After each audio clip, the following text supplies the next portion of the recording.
Welcome everyone to C2 Creators in Conversation. This is our second in the virtual series for the Latinx Comic Arts Festival.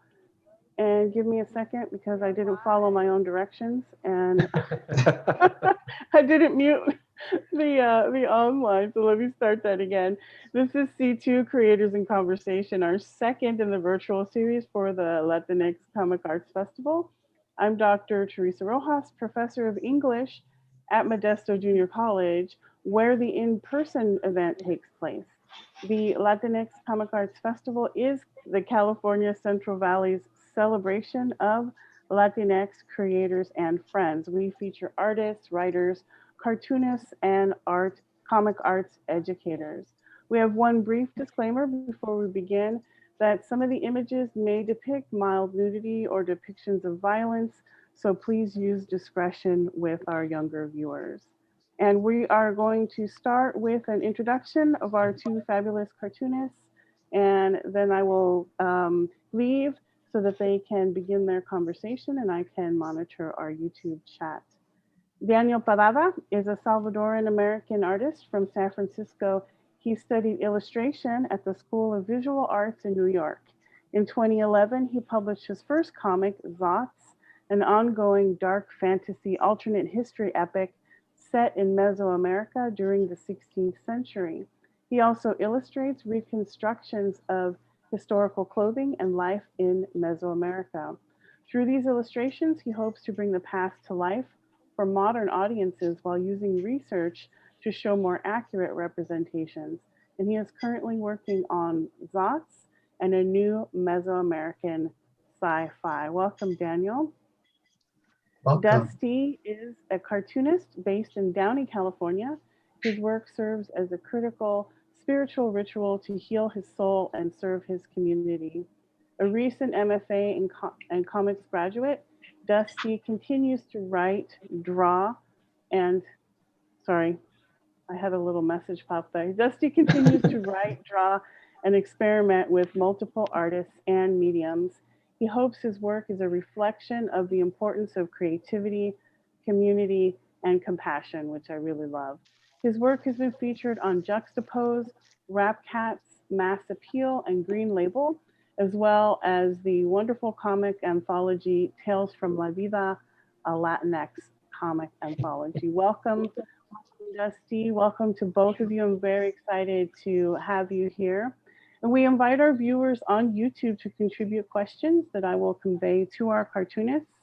And now I am going to pop out and let Dustin and Daniel begin their conversation. Again, welcome to everyone.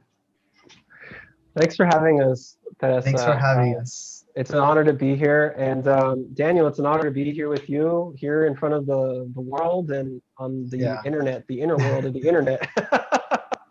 So I wanted to say one of the things that I feel what's interesting how we met is what kind of started the conversation really deeply for us was the passion that we have for history. And and what we found out through our our mutual passion for history is the kind of importance of research that falls into the kind of work that we do.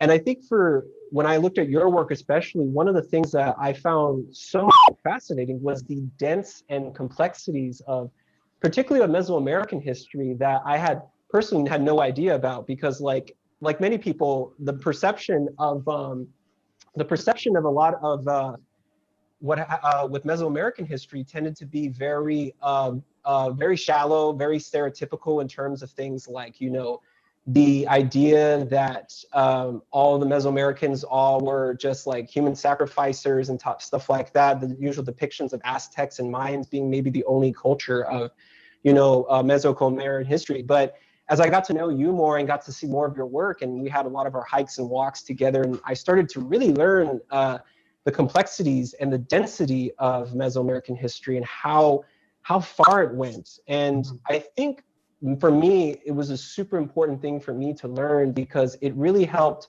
me understand the importance of research. And I wanted to ask you personally, like, how has research inspired your work and created a lot of value in the representation of a more honest depiction of Mesoamerica as historians and archaeologists seeing it?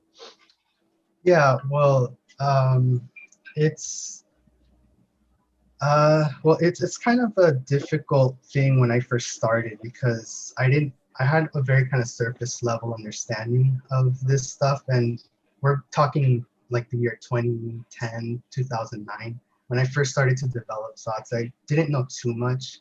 I was always generally interested in history, but it wasn't like that well versed in Mesoamerica in particular. Mm-hmm. And I actually didn't realize the importance that research would be required when I made my comics thoughts in 2011. And it wasn't until I just started like really reading. It was kind of like a rabbit hole. I just started going through books and books, and I started watching lectures, and like I just got very, very into it. And it just really just influenced a lot in the story, because there's parts in the comic that wouldn't have existed if the research wasn't there to begin with. So it influenced a lot of the plot, the characters, because Dots originally started as this kind of like vampire story, and it turned into this more complex world. And I started to get more of an appreciation of the history as well as I was reading this. And this is why I decided to kind of turn it into an alternate history versus a pure like fantasy, which is what I originally intended to do.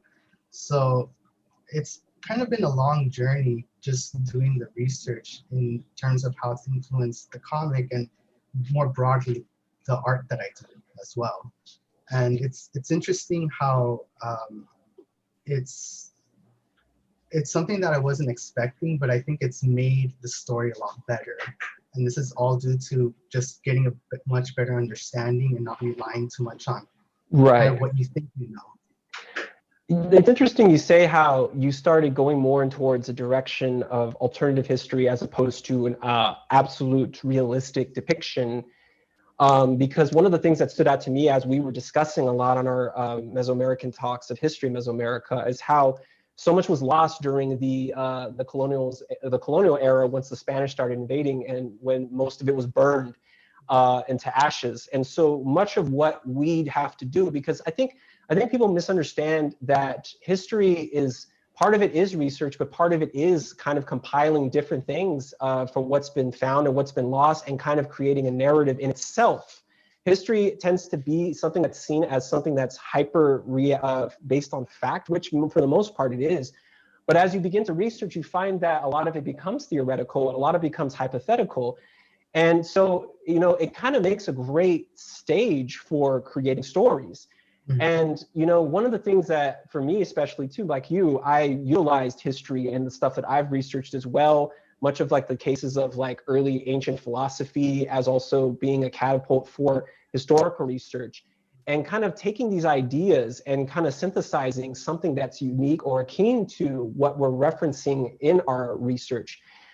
For instance, like for me, like personally, just on a personal level, you know, my most current project that I did for my thesis in California Center of the Arts for the comics program, much inspired by the work that you shared with me too. A lot of it was a combination of ancient Chinese, ancient Mesoamerica, and all these type of things that were allusions to the actual historical representations and symbology. And why I think that's important to do, in a sense, is kind of, as far as research, is that I think it gives you that space to kind of invent, because I think there's this misunderstanding that culture kind of just exists out of nowhere. But as we've talked before, when you start to research all these cultures, all this history, you find all these connections and how they've kind of informed each other, and how there's a reference to something else that existed to this civilization. You know, how the idea that Egypt might have informed some other civilizations, and that the Chinese might have informed a civilization that's way off in another part of the world, and things like that. And I think especially at a time where representation is an extremely crucial thing in today's times, I also feel like it's important for us to invent new cultures as opposed to putting the risk of inaccurately depicting a culture. And I wanted to ask too, like, does that research and finding these commonalities and these kind of connections with the research that you've done really helped you give that balance of invention but accuracy? What does that look like to you, especially in Zots? Yeah, well, once you kind of develop a lot of the research, you kind of start building a big inventory in your mind, kind of the iconography, for example, and the like worldviews, the mythologies.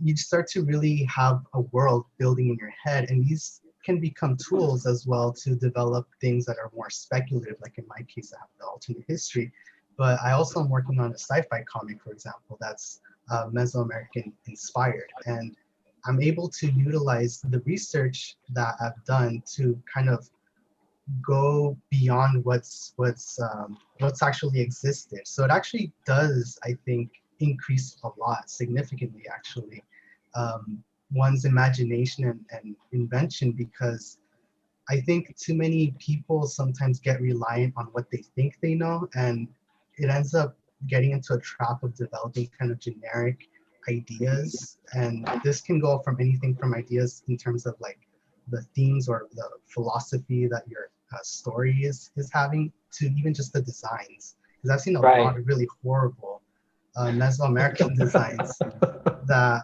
just, I'm not gonna say like any names or anything. I don't know anyone either in particular, but I've seen a lot of really bad ones. And even when you have an inaccurate representation, for example, in a film like Apocalypto, I've seen a lot of influences from that film spread out to other people, because I guess they're working on what they think they know versus what they've actually researched. I think this is one of the kind of dangers as well in when you're not properly representing.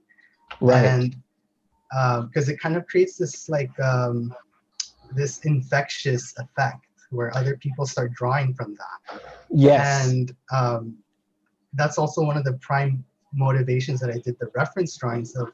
Teresa mentioned that I do also historical clothing studies. That was one of the ideas behind doing that. One was because there wasn't really any illustrations of this type that I've seen for Mesoamerica. And two, I wanted to help kind of promote a more accurate idea of what people wore and dressed, which in my opinion is actually much more interesting than kind of the generic type of look that people tend to give them in like whether it's concept art or like films, video games. Yeah, and it kind of starts going into that spectrum with the misrepresentation or the kind of shallow representation into almost stereotypical type of depictions of a culture, which in some cases reinforces a lot of those stereotypical notions. Things like, you know, the mass human sacrifices, which for the most part, from what you've told me, is a part of Mesoamerican culture. But if you look at anywhere part of the world or any kind of civilization, it's prominent in those civilizations too. But somehow, you know, this particular part of history and this part of culture tends to get pigeonholed in this kind of one tone type of depiction. And I think you're right on point about that. And I think it's important for us to dig deeper, because as people who are content creators, we are largely responsible for representing certain types of ideas, cultures, and in some sense, history. And when you're writing that fine line between accuracy and fictitious, it's about, I feel like you have to have that balance of where do you invent and where do you reference directly, you know, because it's a fine line and many people don't do that extra step of making sure what they're representing is not just all positive, because that can also fall into a trap of dehumanizing, I think, a lot of civilizations in a sense. You know, we've talked about how in some cases, you know, there's depictions also of like many things like indigenous communities or ancient communities almost as a monolith, almost as like this community that was perfect, you know, until, you know, so-and-so group came and changed everything. But as you've said, I think before when we were talking, how it kind of dehumanizes a community to show that they were perfect before all this stuff happens. So it's like, in a sense, we have to humanize a lot of it, make sure that it's not perfect in any sense of the name in the case. So like, for instance, Sorry. Are we sharing something? Oh, okay. I made a mistake. Oh, no problem. So why don't we go ahead and take a look at some of the examples we were talking about as far as the fashion images and stuff. Yeah, sure. Yeah. Sorry, I think I clicked it by accident. Oh, that's okay. So It's this a perfect is opportunity for it to go. one of them. Yeah. So why don't we this talk is, about, for example, the yeah. So this is just one of the things I was talking about is the Aztec clothing. This is a study that I originally began back in 2010, and the first one, they might be circulating on the internet still. I don't really promote those anymore because they're not accurate. They're kind of a mix of research and a mix of fantasy. And then I started to really kind of make them better, and I might have to rework this one a little bit more. But for now, I'm happy with it for now. But I might go into more detail. But yeah, like what you were talking about, like in terms of representation being how it can promote these kind of false ideas or stereotypes, even I think very positive ones where they're like overtly this romanticized kind of culture. Yes. I think it can it's, in my opinion, it takes away the humanity from them by taking away any flaws that exist, because our flaws as humans are just as much part of our humanity as our good the good virtues of it. And I think we're kind of painting things in very broad and too kind of at the same time narrow of the scope, because we're not seeing things in full spectrum. Yeah. So yeah, no, I totally agree with that. I think that, you know, one of the most important things that I think that we've also talked about that's been collectively about research is the sense of humanizing a community or a culture or a civilization.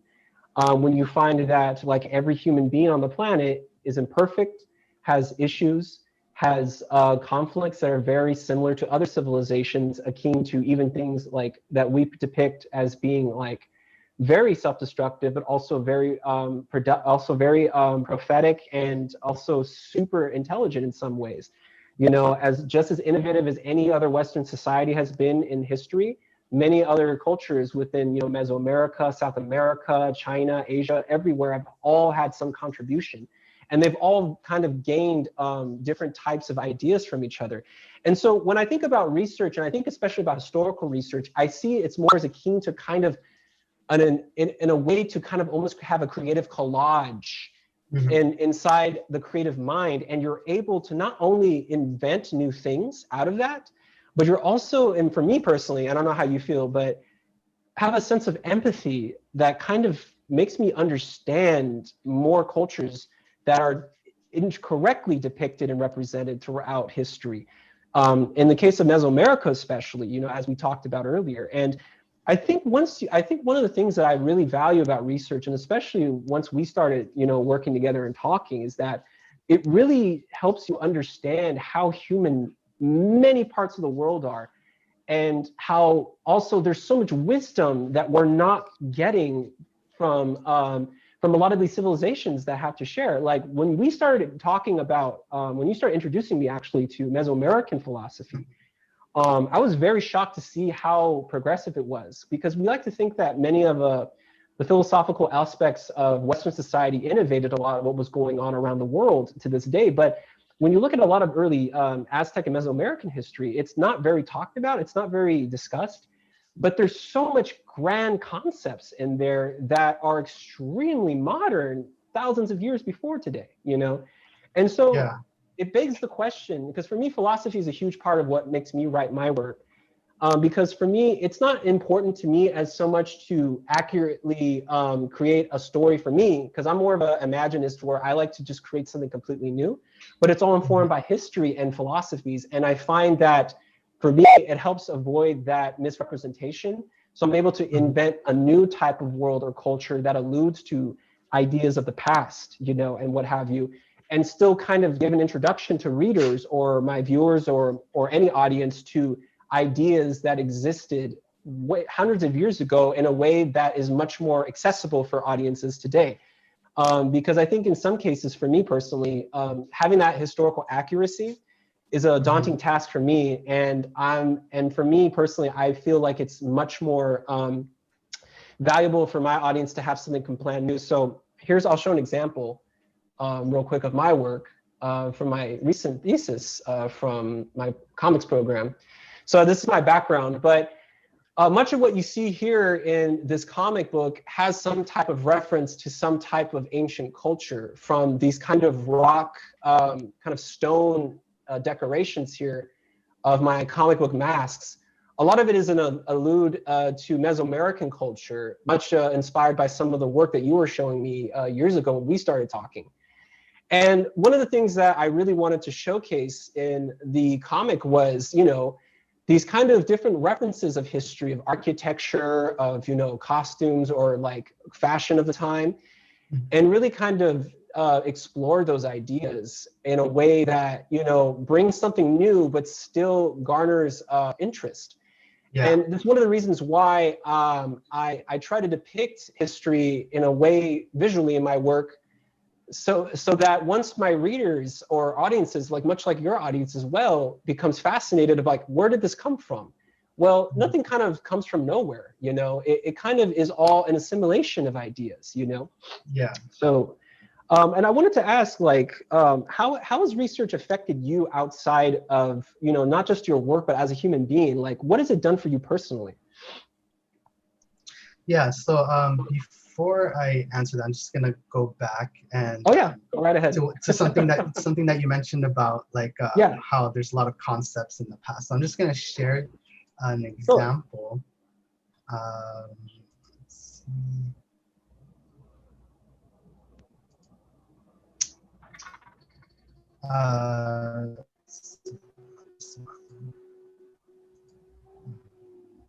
This. Yeah, so this is for example, sorry. So this is the Maya fashion. So one of the things, for example, is outfits like the kind of hats, what some call sombreros. People typically associate that with modern Mexico, right, modern Central America. But these kind of headgear actually did exist in the past. This is like just some examples from the years 600 to 900 in the Maya. Could you click the magnifying glass with the zoom so we can get a closer look? I just want to make sure our audience can see it up close. So here's one example. I think that this guy here. There's one there too.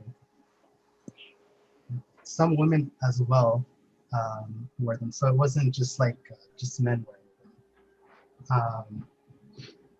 So yeah, what you were saying about how it's influenced things outside of that. Well, researching about, I guess, the philosophy and the worldviews in Mesoamerica, it's kind of resonated a lot with me because a lot of it actually does make sense. Like some of the concepts, like kind of the earth being conceived of like this very nurturing thing, but also this very like monstrous thing that kind of just devours, because it's kind of like a place where things are born, but also where things go to die, and it goes to that kind of idea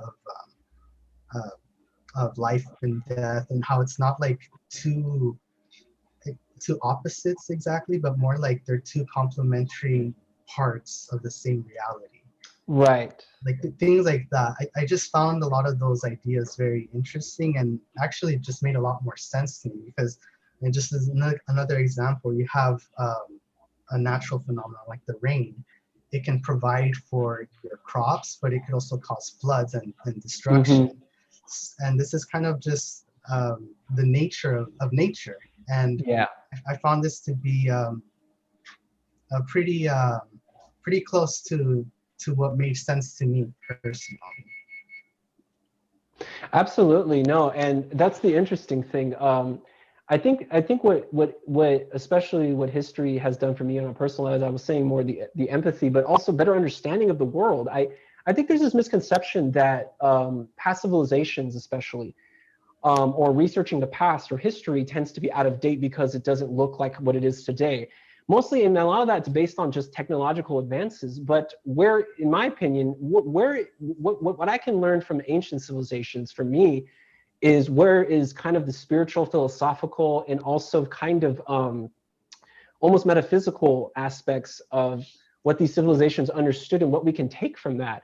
Not just from the sense of like pseudo-spirituality, because most people might depict it that way, but more of how we see reality itself, or how we see the world, and what can we start exploring as a species to kind of expand our minds to see reality in a way that might make things things better, you know, in a way, or have us learn something that might be considerable to help the world, help the planet, and all that. Like you were talking about water, it being also destructive, also being something that can build. That's a very, you know, that's a concept that's very akin to what we would call in the Chinese sense, very Taoist, you know, the kind of yin yang where both things are destructive and constructive. But this is on a part of the world that was completely different, you know. And I think you find these parallels and you find these connections, and you find that human beings have always been inventive throughout history, and there's so much great stuff to learn. And it's very interesting as how research has enabled me on a personal level to really find common ground with every civilization, with every aspect of history and all of that. I think one of the main things, if anything, I hope our audience takes away today is that research doesn't necessarily have to inform your creative pursuits. It's something in general that is beneficial no matter what field you're in, because it gives you kind of this childlike exploration of just understanding the world, understanding what's gone before and what's going on, and what can we go forward with. You know, I always say that what we learn from the past helps us figure out where we are now, to figure out what's going to happen in the future. And I think the more that we take the time to really look at what's going on, what's gone on, the better we can understand ourselves and the people around us and the world that's around us.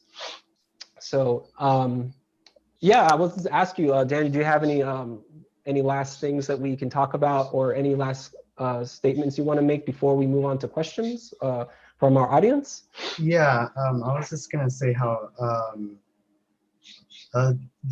just because, you know, we'll have a general interest in historical stuff and history, and I know I'm writing also for modern audiences too, but I kind of take this as an opportunity to not just kind of have things stuck in the past either, because I do think that there are also things that existed in the past which have similar kind of problems that we face today.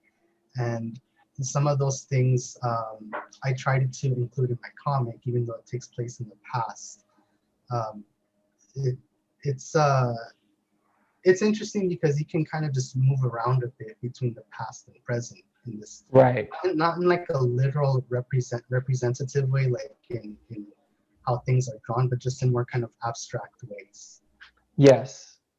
Yes, absolutely. And I think that abstraction kind of gives you that ability to mold and shape something without corrupting it in a way, you know. So awesome. Well, I wanted to address a question that we got.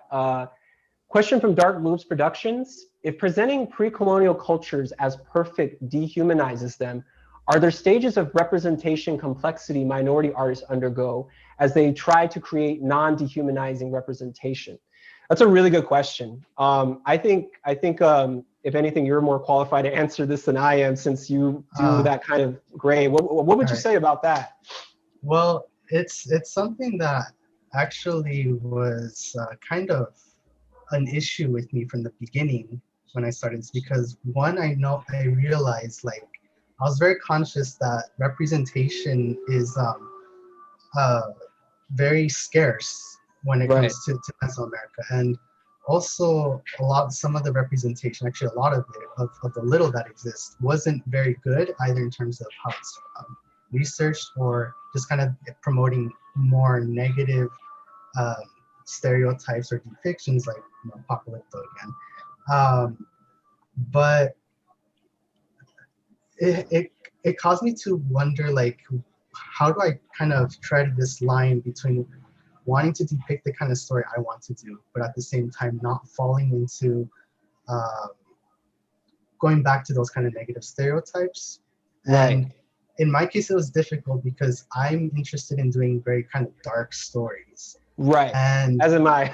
yeah, so it creates this dilemma because, you know, you want to create kind of positive role models and things like that, but at the same time, I have this part of me that wants to depict things, you know, very dramatic and very kind of dark things. And I mean, you find this in the literature of Mesoamerica itself. I mean, if you read Yeah. some of the legends, like of the fall of Tonan, for example. Um, and I think it was just, you do try to not at the same time let that dictate how you're going to tell the whole story. So you Right. just want to find this balance through research, I think, in trying to find an accurate representation, but also to have a spectrum of different kinds of characters. Because if you just have, you know, characters that represent bad things and not represent things in more complex manners, I Yeah. think you risk portraying things a bit too hokey or a bit too On the nose. stereotypical in Yeah. the negative. Yeah, so I think it's important to kind of have a range of characters, but Right. at this, and I think one of my things that was really helpful was try to base the characters on real people. Yes. And you know, there's nothing better than reality itself if you're wanting to observe. I mean, Right. just the people around you that you know, they're a mixed bag. People, you know, have their problems, but they also have their good parts. And there's people that are really kind of problematic with you and people that aren't. And I Absolutely. think that's kind of one of the ways or one of the steps, at least that I was learning when I was depicting um, uh, Mesoamerica in SOTS in particular. Yeah, and I would have to agree with that. Just from a writing perspective too, that human element to it is less about, you know, it's less about um, representing something. To me, it's like you said, it's creating a human character, a character that's complex, that's not two-dimensional, it's three-dimensional. Mhm. Because like you said, you run that risk of kind of creating something hokey or mediocre from using you know, of kind of a very flat and surface level character.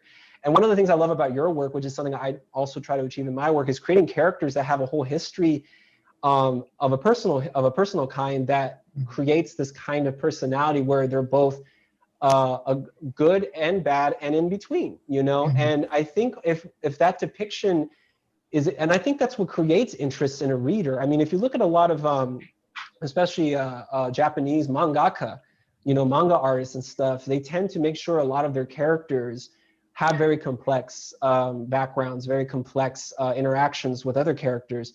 You know, they tend to be very very three-dimensional, and they have their reasons for what they do. And so what it enables us to do, I think, especially when you're using references of history, is that it helps the history enforce the story and the characters themselves, as opposed to the focus of 100 perfect representation being the problem. Because I think if the story is really solid, the characters are very real, and you do the best you can to get it as close as possible to what you're trying to represent, I think for me, it tends to be a little bit not easier, but a little bit more ethical as a creator, you know, because Yeah. that whole idea of creating a perfect society, you know, or perfect people is something that doesn't exist in reality.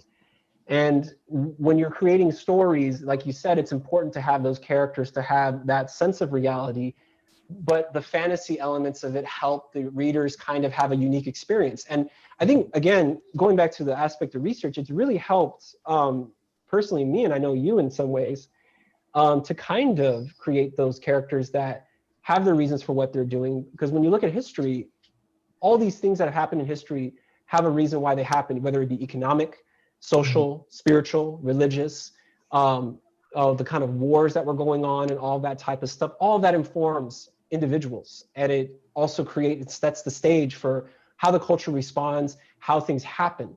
you know, and I think that's what's really important, is the heart of the story especially is what helps drives the fuel to create better representation, and research kind of helps supplement that. So Yeah.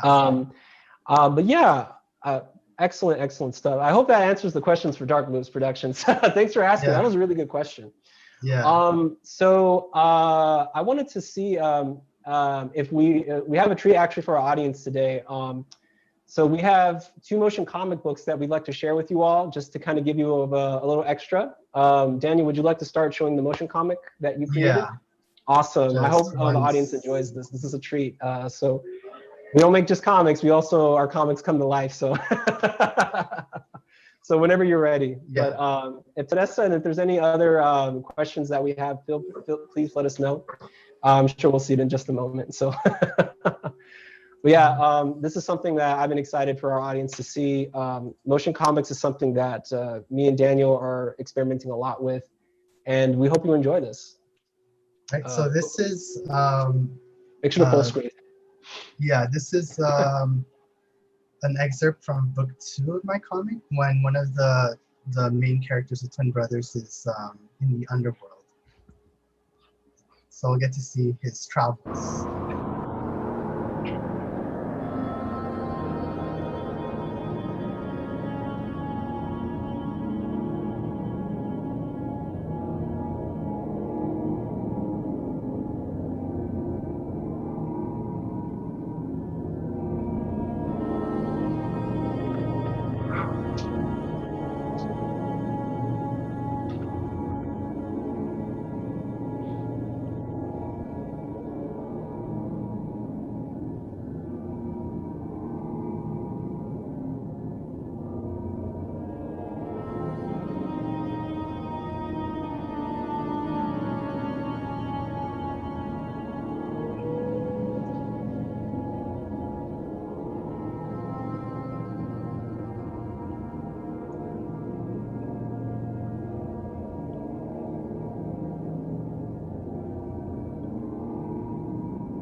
Right. Excellent. So that was a dream sequence. That was a dream sequence of, like I mentioned, when one of the brothers travels to the underworld. Right. And the part at the end, well, there's a lot of little things I can break down, but I don't know if you want me to do that. But no, I was going to ask you. So in terms of that particular thing, did research kind of fall into that sequence? And if it did, and what was your intentions with that particular scene? So in the actual story, the twin brothers, which are main characters in the comic, so they're traveling on a campaign in the military, because they had been recruited into kind of this mercenary group, and so they're kind of resting in a coastal area. And so that's why you see in the very beginning there's like an ocean, but you know, in a lot of the Maya myths, like the underworld is conceived of this place underwater, and that's why it has this kind of like you're seeing him kind of almost literally going into the water. And when he goes into the underworld, which is also sometimes depicted as this dark place, like in the Popol Vuh, that's how parts of Xibalba is depicted. He's encountering all these inhabitants of the underworld, like the owls, and there's that deity with the cigar, who appears in a lot of like the classic, late classic period Maya vases, but he also appears in some post-classic depictions as well. Yeah.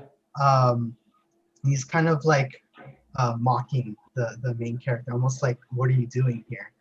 And the other 2 deities that appear kind of, it's a reference to the Popol Vuh, where you had the deities Hunkame and Wukukame, which were 1 and 7 death, who fought the twin brothers. So there's also a parallel there with like the myths and also with the characters themselves. Because if you notice, I mentioned twins in the Popol Vuh, they had the hero twins.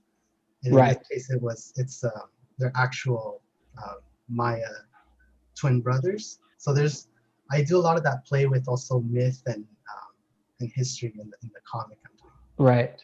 And I definitely see that. And what's interesting about that sequence is that it still has a very dream quality to it. And so as a creative person, you're still able to put that kind of unique representation and presentation of what is historically and mythologically connected to that actual story itself. And what I love about that sequence too is that with the sound choice that you made, it just still has this very surrealist quality to it. And it kind of really, to me, it shows that this kind of storytelling has existed for a very long time. And it's only until our kind of modern techniques have shown it in a way that seems contemporary, but it's been going on for a long time, just with the methods of the era, you know, with the scribes creating these mythologies and all of that. But they still have this kind of very like progressive feel to them, you know what I mean?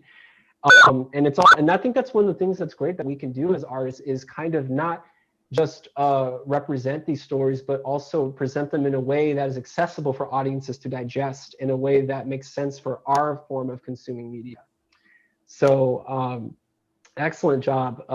So if you, so I'll start showing my thesis production right here. So this is a motion comic version of my senior thesis, my MFA thesis. And yeah.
It's you!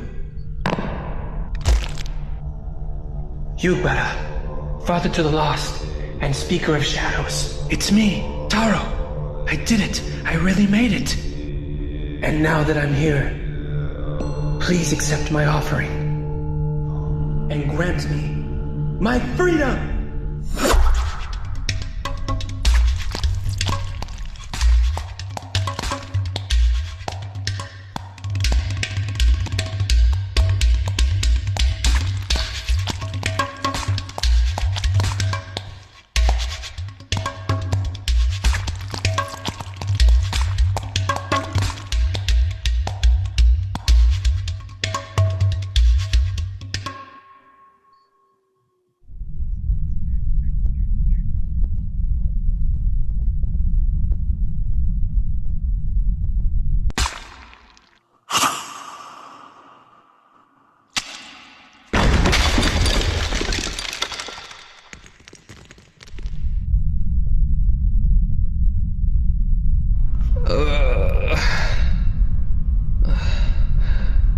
Oh.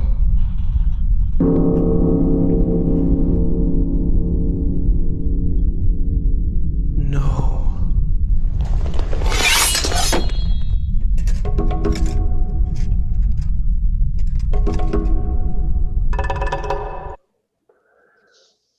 So I hope our audience enjoyed that. So yeah, that was a piece inspired by a multitude of different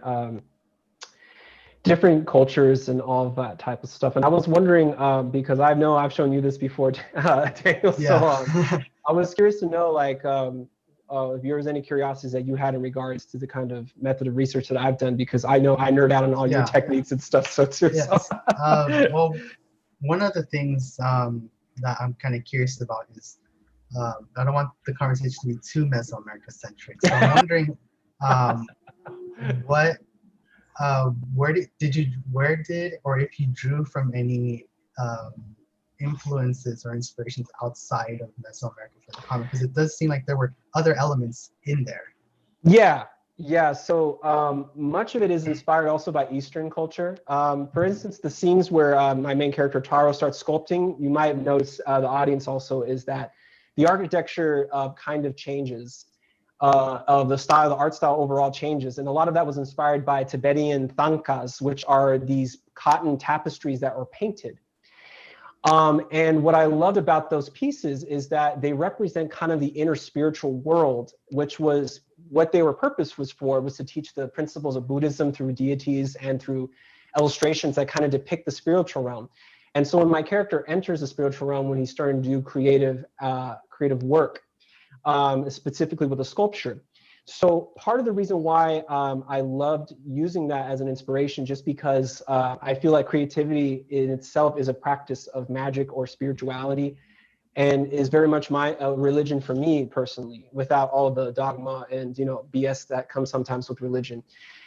So there's certainly an Eastern influence as well. And especially if you look at some of the panel borders, there's like a lot of like symbols and like stuff, which is extremely inspired by ancient Chinese, because a lot of people don't know, from what I've seen, is that ancient Chinese looks very different than modern Chinese does. A lot of it was very loose, very almost very archaic symbols. And so for me, it was just an inspiration way to kind of improvise and create new forms of writing language, and kind of using the elements of the art itself to be an aspect of storytelling, which is something that was practiced for a long time in ancient civilizations. Mm-hmm. If you look at a lot of early cultures, especially in the East, every aspect and proponent of sculptures, or whether it be Japanese like ukiyo paintings or all of that, every element, including the paper itself, had some kind of thing that reinforced the story. And I think that's something that I really wanted to lift ideas from and kind of incorporate in the art form of comics. Comics books to me tend to be this art form where you can utilize the page itself in a way that movies can't do, or film or animation can do. And it kind of creates a unique aspect of it. We got a question actually from Jay Gonzo. Good to hear from you, Jay Gonzo. Shout out. He asked us, what is our favorite Mesoamerican deity, and why is it Kamazats? If I said that correctly, excuse me if I didn't. Kamasots. Kamasots, thank you. Yeah. Do you want to answer that, or? Well, the first part is more the second part is more specific to me, I think. But you can answer the first part. Yeah, I think so too, since you're the Mesoamerican expert between us. So you can go ahead and answer that first if you'd like. All right. So gosh, my favorite one. Actually, I don't know if it is Kamasots. It's hard to say what my favorite deity is. I'm actually fond of Descatipoca. I know he's like a favorite for a lot of people, but I just find kind of just like his role in the myths very interesting. Right. He's always kind of like pushing the narrative as well, causing like the destruction of the worlds, but also like helping to like push the creations of new worlds. He's very involved. He's an interesting deity. Absolutely.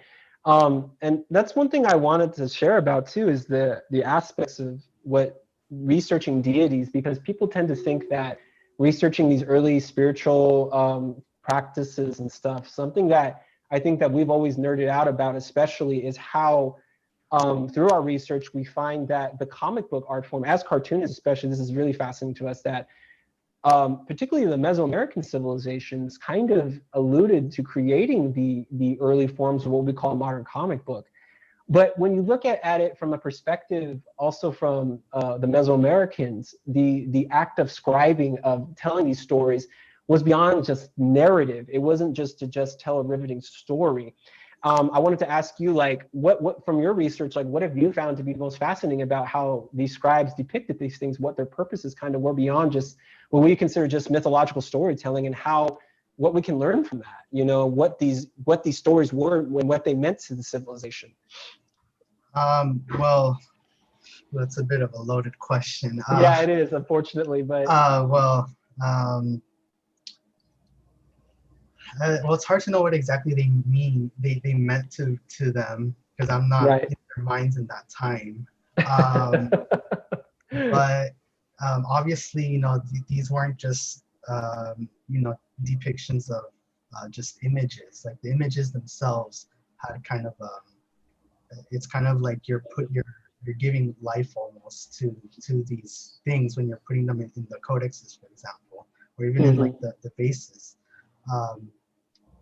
And I think there's a more kind of well, actually, there's something of a similar thing going on too, because you as a creator, when you're making comics, you kind of breathe life into the characters, right? And the characters almost take on a realness to them. I mean, you even see this with modern day superhero comics. A lot of them are kind of seen in this almost mythological way that a lot of deities in the past were seen. And yeah, actually, there might actually be more of a similarity there now that I think about it. And I just want to say one thing. I just remembered. Actually, I think my favorite Mesoamerican deity is probably Xochitl. Why is that? Well, she's kind of a patroness of the arts, so it's kind of relevant. Just a little. Yeah, and also like just she's usually the one that's like very kind of decked out and, you know, adornments and things like that. Right. Yeah. Absolutely. There's other reasons why it's yeah. There's a lot. Yeah, no, absolutely. So it looks like we are almost out of time. We're about 8 minutes left. So I think the last thing I want to just say, since we can wrap it up and have Teresa maybe just kind of step in after us, is for those of you watching, we just hope that if anything you take away from this is the importance of research, and the importance of knowing what, being intentional of what you're creating, because it creates a much more lasting story.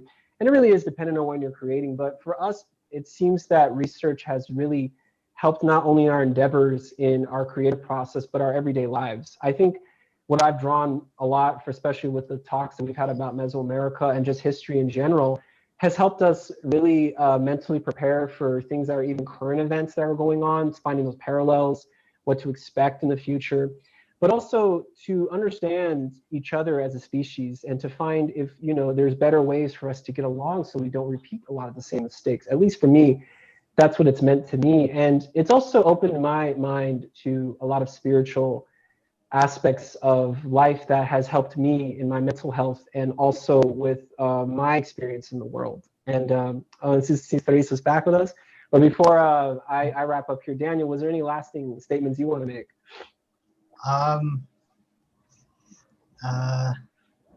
would just say that it's you know, even if you're not doing something that's historically set, you know, research can really it can really kind of expand your imagination a lot. Yeah. So it doesn't just apply to depicting real cultures. I mean, obviously, if you want to do that just out of respect, but if you're doing something totally inventive, I think there is a lot of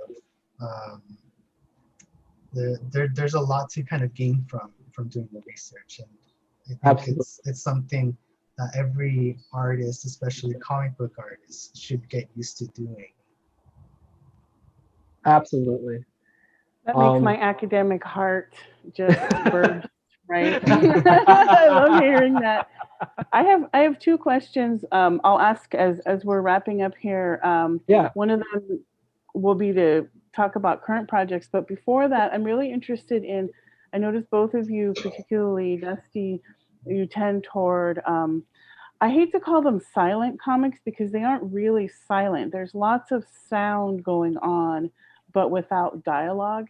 And so I'm Hmm. really interested in your take, both of you, your take on kind of pulling back on having so much text and really letting the visual elements and the sound effects do a lot of the work. Can you talk about that a little bit? Yeah.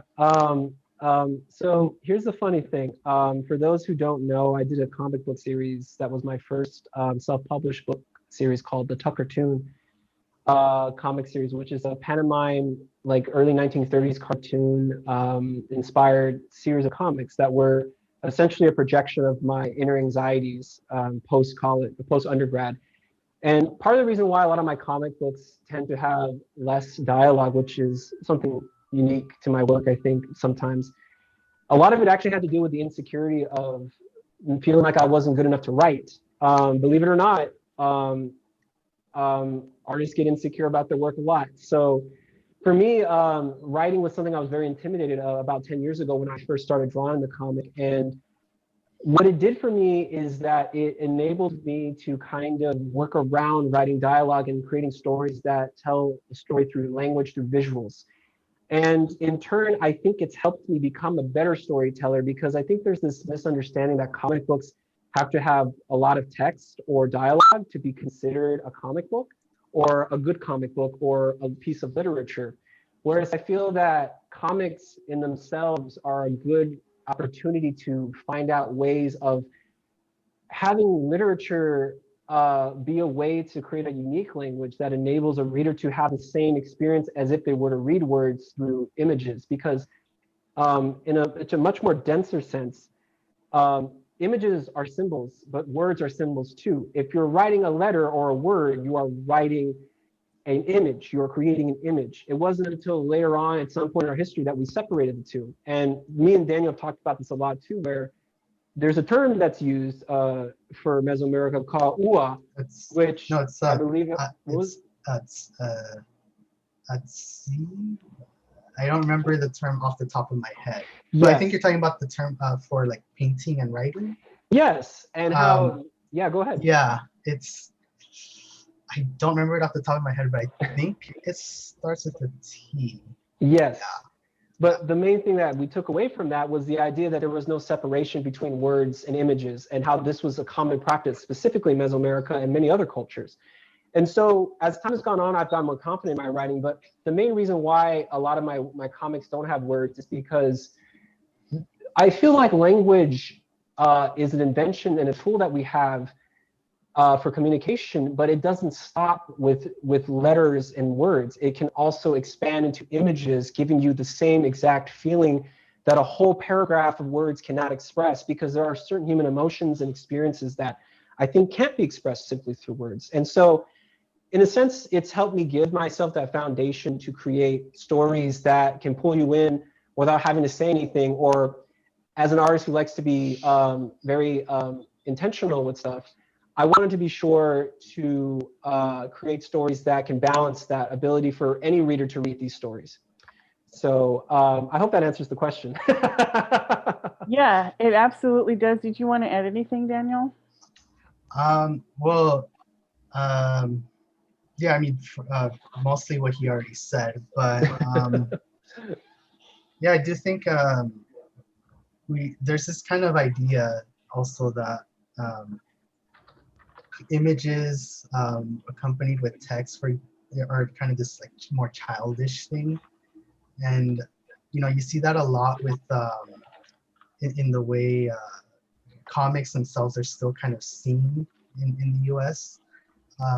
A lot of people kind of see it as this kind of something like for kids, when it's really just a medium. It's just a tool to tell a story, really. Right. And you can make very childish things, or you can do very mature things. It depends on what you're doing. This is great, particularly for our students, but also folks who are developing their skill. I know in my classes we talk a lot about rhetorical choices and what it means in comics in particular to make those choices because you have a limited amount of real estate, right? When you're trying to contain your story to a certain number of pages, and you can play around with the geometry, but the text is a major rhetorical choice. And so I think it's Yes. really important to think about not just when we're creating our own work, but how things that we're reading are put together in these very particular ways. So thank you. Thank you so much for that. And I want to end with having you both discuss your current projects. What are you working on now? And also, how can folks contact you? Daniel? You go first. I'm adding my information. Okay. So right now, currently, I'm working with a collaborator of mine, Douglas Krishney. We are currently working on a graphic novel series that we will be hopefully launching a Kickstarter by the end of the year. It is called Wallow. It is a wonderful story about a coming-of-age odyssey of a migrant worker named Wallow. And it takes place in Central America, particularly Nicaragua and El Salvador, about a character who's trying to make money to escape with his girlfriend in Spain, to his girlfriend in Spain. And on the way, a crazy story unfolds, and it's chock full of folklore creatures and characters based on actual Central American folklore, and particularly Nicaragua. And as someone who is half Nicaraguan, say, it's an honor to be a project about that. And so just check out my Instagram. It's I usually will update how that project is going. And we will be launching an official Instagram for the project at some point, which will be announced.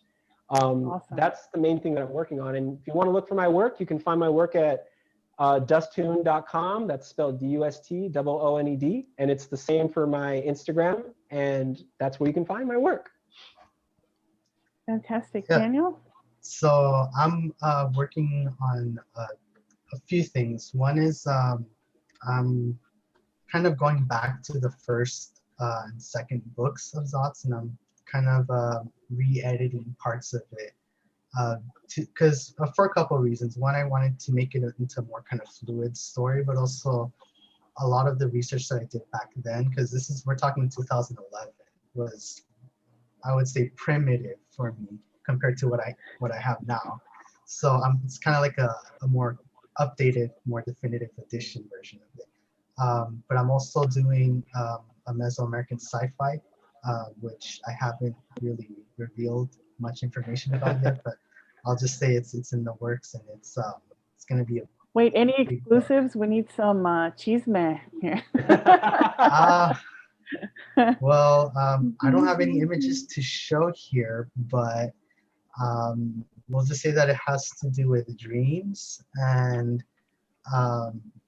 this is a futuristic world that's not, it's not like a future from our world, but just like a futuristic different world with its own rules. And there's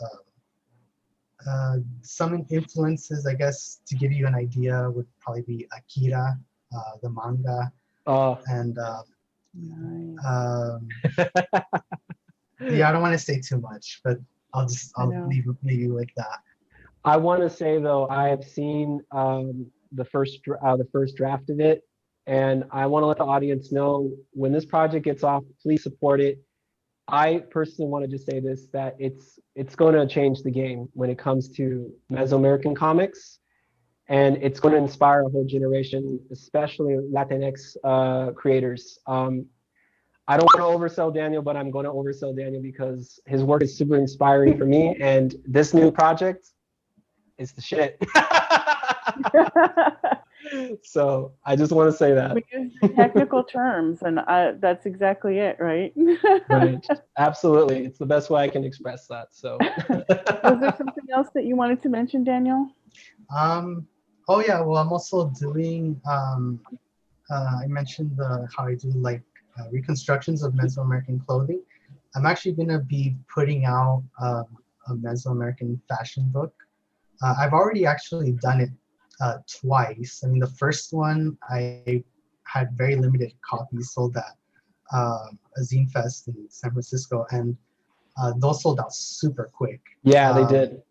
And I did a second draft, but I never really posted that one anywhere. But I'm going on a third one, which is much more comprehensive than the second one. But it's I don't know when it's going to be released, but it's gonna be pretty big. Yes. Thank you Big is so an much. understatement. I can't wait for all of these projects. I love how supportive you both are of one another, of the festival, of comics creation, how innovative you are with your ideas, with what you're putting together, really thinking forward. And I think this is so important in just really broadening conceptions of what it is to create comics in general, right? This comic arts work, but also what Latinx creators are thinking about and are doing. I want to thank you so much to our featured creators and friends, Dustin, Dusty, Garcia, and Daniel Parada for your incredible work and for joining us here today. And thank you as well to our audience, both our live audience and those who will be joining us post-production. I'm Dr. Teresa Rojas, broadcasting from Modesto, California, reminding everyone to create the stories that you want to see. Yes. Thank you again, everyone.